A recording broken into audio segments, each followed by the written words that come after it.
भारत के टुकड़े करने वाले संगठन को अमेरिका ने दिया खुला समर्थन। अमेरिका तालिबान की तरह भारत पर खालिस्तानी का करना चाहता इस्तेमाल। अमेरिकी प्रतिबंध के चलते भारत आ रही सिप फंसी समुद्र में, भारत की बड़ी टेंशन। दोस्तों, खालिस्तानियों को बचाने के लिए अब कनाडा के बाद अमेरिका सामने आ गया है।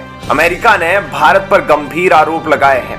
अमेरिका की गवर्नमेंट के द्वारा एक प्रेस रिलीज जारी की गई है, जिस प्रेस रिलीज के जरिए भारत पर खालिस्तानियों की हत्या का आरोप लगा दिया गया।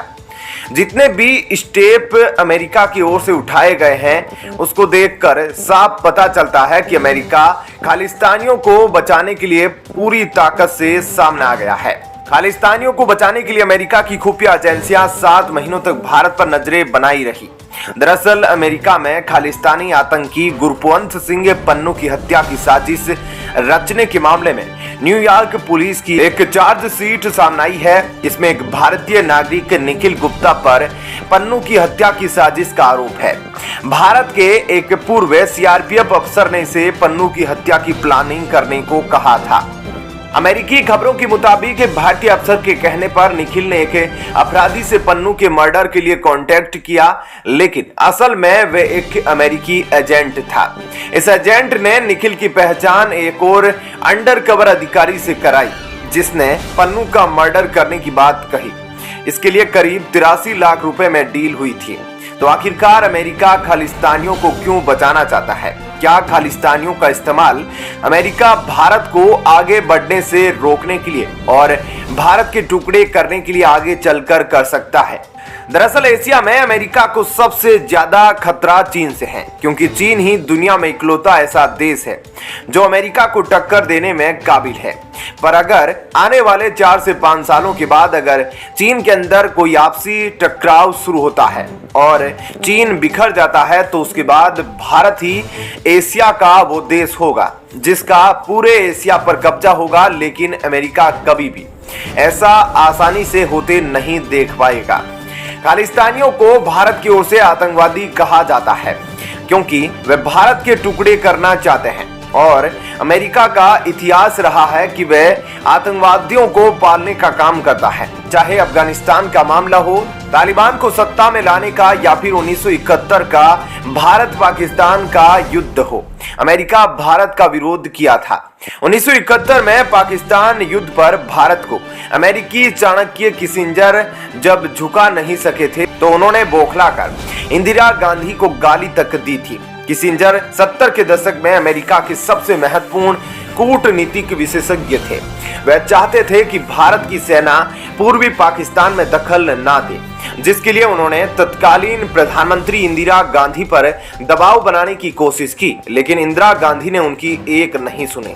अफगानिस्तान में तालिबान को बढ़ाने के पीछे भी अमेरिका का हाथ था। 1919 में अफगानिस्तान अंग्रेजों की गुलामी से आजाद हुआ। उसके बाद अफगानिस्तान में 54 सालों तक राजशाही चली। 1973 में अफगानिस्तान के आखिरी राजा मोहम्मद जहीर अचानक से बीमार हुए और वे इलाज के लिए इटली चले गए। उनके जाते ही उनके सेनापति ने तख्ता पलट कर दिया और खुद को अफगानिस्तान का प्रधानमंत्री घोषित कर दिया और नए संविधान लाने के वादे किए। लेकिन उसने ऐसा सिस्टम बना दिया ताकि वह अकेले ही सत्ता में रह सके, लेकिन अफगानिस्तान की आवाम ने इसका विरोध किया और 1948 में पहली बार वहां एक क्रांति के नाम पर आंदोलन शुरू हो गया, जिसकी अगुवाई मोहम्मद तारिकी ने की, जो आगे चलकर अफगानिस्तान के पहले राष्ट्रपति भी बने और वह सोवियत संघ के करीबी माने जाते थे। अफगानिस्तान के पहले राष्ट्रपति अफगानिस्तान को चलाने के लिए धर्म का उपयोग नहीं बल्कि संविधान का उपयोग कर रहे थे। लेकिन अमेरिका अफगानिस्तान के अंदर उन लोगों को भड़काना शुरू कर दिया जो धर्म को मान्यता देते थे।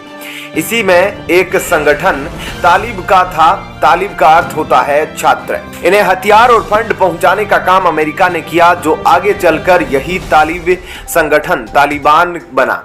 तो देखा जाए तो अमेरिका किसी भी देश के अंदर स्थिरता को बर्दाश्त नहीं कर पाता है।